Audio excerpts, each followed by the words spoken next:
반갑습니다. 어제 본문에서 이스라엘 백성은 여러 가지 것들을 포함하여 고기를 못 먹는다고 난리를 했습니다. 그리고 모세는 혼자서는 도저히 못하겠다고 기도했습니다. 여기에 대해 오늘 본문에 와서 하나님께서 응답하십니다.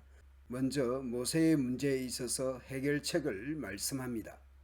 주께서 모세에게 말씀하십니다. 앞서 모세의 기도에 대해 응답하시는 것이죠. 이스라엘 장로들 가운데서 지도자 70명을 나에게로 불러오너라. 모세 너는 그들을 데리고 해막으로 와서 그들과 함께 서라. 내가 내려가 거기에서 모세 너와 말하겠다.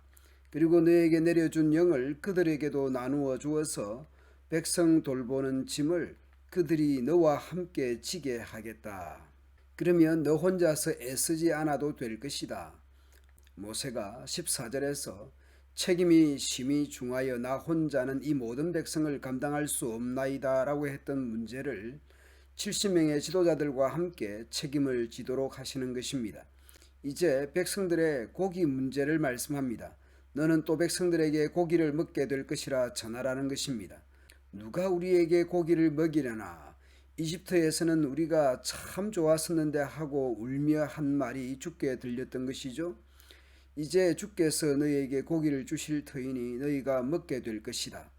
하루만 먹고 그치지는 아니할 것이다. 이틀만도 아니고 닷새만도 아니고 열흘만도 아니고 20날 동안만도 아니다. 한 달 내내 냄새만 맡아도 먹기 싫을 때까지 줄곧 그것을 먹게 될 것이다. 질리도록 먹게 될 것이라는 것이죠.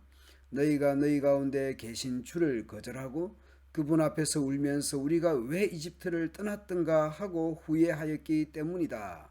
출애굽은 아브라함을 비롯한 족장들에게 하셨던 약속이며 하나님의 구원 역사이며 이스라엘 백성의 존재 의의이며 하나님의 큰일 행하심이었습니다. 그런데 먹거리 문제로 그 모든 언약 역사 하나님의 일하심이 부정되다시피 하니 이것은 보통 일이 아닌 것입니다. 고기를 주기는 하는데 거의 심판적인 분위기입니다. 모세는 하나님께 대묻습니다.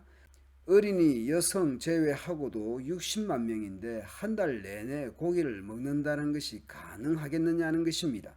모세도 고기 먹는 것에 대해 집중합니다. 주께서 모세에게 대답하셨습니다. 나의 손이 짧아지기라도 하였느냐?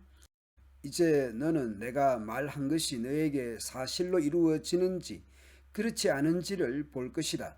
그래서 모세는 나가서 백성들에게 여호와의 말씀을 전하고 존경받는 지도자 70명을 불러서 성막 주위에 서게 하였습니다. 그때 여호와께서 구름 가운데 내려오셔서 모세와 말씀하시고 또 모세에게 주신 영을 그 지도자들에게도 주셨습니다. 여호와의 영이 그들에게 내리자 그들은 한동안 예언을 하게 됩니다. 그러나 그들 중에 엘닷과 메닷은 성막에 가지 않고 진영에 남아 있었는데 그들에게도 영이 내렸으므로 그들이 진영에서 예언을 하게 됩니다. 그때 한 청년이 모세에게 달려와서 엘닷과 메닷이 진영에서 예언하고 있다고 알렸습니다. 그러자 어릴 때부터 모세를 도와 일해온 눈의 아들 여호수아가 그 말을 듣고 선생님 그들이 예언하지 못하게 하십시오 하였습니다. 모세는 여호수아에게 네가 나를 위해 그들을 시게 하느냐? 나는 여호와의 모든 백성이 다 예언자가 되기를 바라며 여호와께서 그들에게 성령을 주시기 원하고 있다고 대답합니다. 그리고서 모세는 이스라엘 지도자들과 함께 진영으로 돌아갔습니다. 여호와께서 바람을 보내 바다에서부터 메추라기를 몰아 진영과 그 주변 일대에 내리게 하시자 진영에서 사방으로 하룻길 떨어진 지역까지 메추라기가 지상에서 약 1m 높이로 날아다녔습니다. 그래서 사람들은 그날 밤, 낮 그리고 그 다음날 저녁까지 메추라기를 잡았습니다. 가장 적게 잡은 사람도 약 10가마 정도 잡았습니다. 엄청나게 잡았던 것이죠. 그리고 그들은 그것을 말리려고 진영 주변에 사막 늘어 놓았습니다.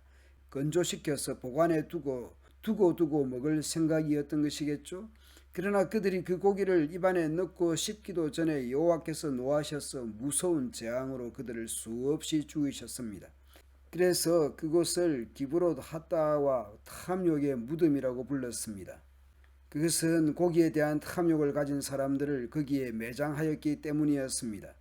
백성들은 거기서 떠나 하세롯에 가서 진을 치고 머물렀습니다.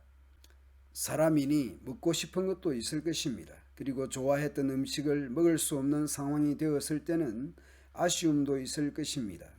그러나 지나친 탐욕, 그것도 하나님 되심과 하나님의 백성다움을 잃어버릴 정도의 그런 탐심은 심각한 죄가 될 수 있음을 보게 됩니다. 어디 음식뿐이겠습니까? 물건에 대한 것이든 뭐든 하나님 되심과 하나님의 백성다움을 잃어버릴 정도여서는 안 될 것입니다. 통제되지 않는 즐거움, 곧 지나친 쾌락이나 혹은 지나친 분노나 슬픔으로 인해 하나님의 백성다움을 잃어버릴 정도가 되어서는 안 될 것입니다.